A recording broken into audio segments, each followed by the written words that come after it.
How do you navigate that, Jimmy? I mean, that's when it's the basic thing on an existing project that's been going and everybody knows who Jimmy Hopkins is when he calls.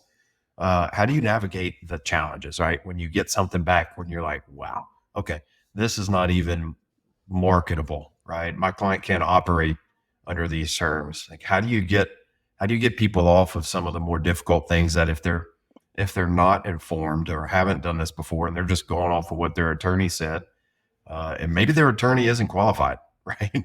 To be doing We this. see They're that a just lot. see that a lot. How do you bridge that? What have you found over the years that worked?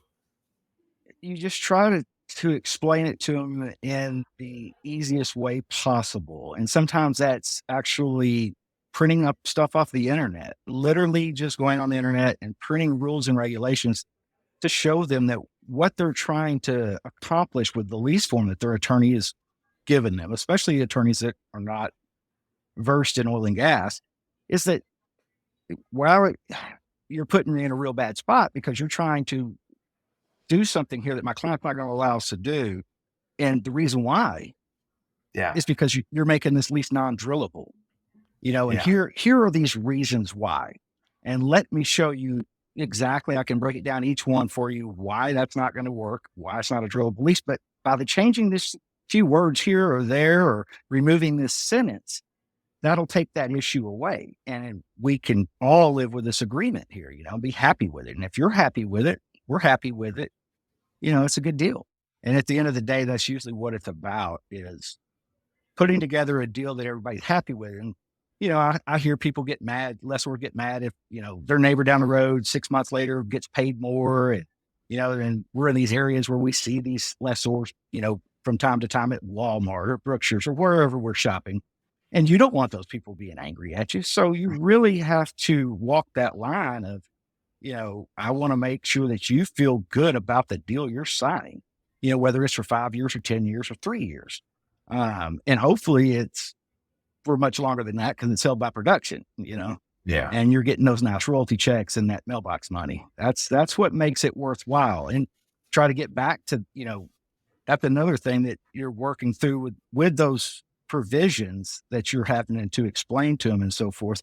You don't want them to lose sight of mailbox money, and what a nice reward that is for not only them, but in some states like Texas, forever, your generations to come in your family, if you have those minerals. That's kind of how I approach it. I know everybody has their different methods to the madness, but mine is basically education.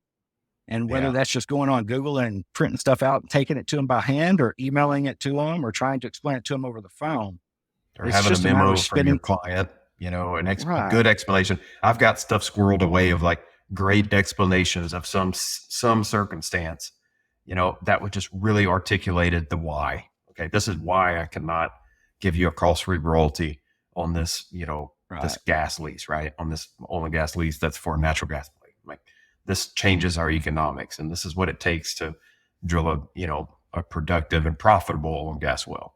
And so educating, the why is important, and having those resources and good explanations are critical if you can hold on to them and pull them out at the right time. Um, Yeah. Jimmy, you kind of hit a good point as, you have your way of doing it, and people who primarily negotiate oil and gas leases for us or buyers for us, they've got different strategies. Everybody has a little different strategy. I think the biggest thing to take away, the most successful ones over the years have been the guys that realize that they're going to be around, right? I'm Right. not just here to swoop in, do something and leave, and I don't have to live with the consequences, right? That's why so often the local lease buyer is the better lease buyer at times, Right. because Yeah. they're living there. They have to deal with the consequences. So they're not gonna fly by night. They're not gonna do something shady. They're gonna have the best interest of not only their client, but the local population, the people they're dealing with. They've got to live with that. So they're going to be honest. They're going to give full explanations.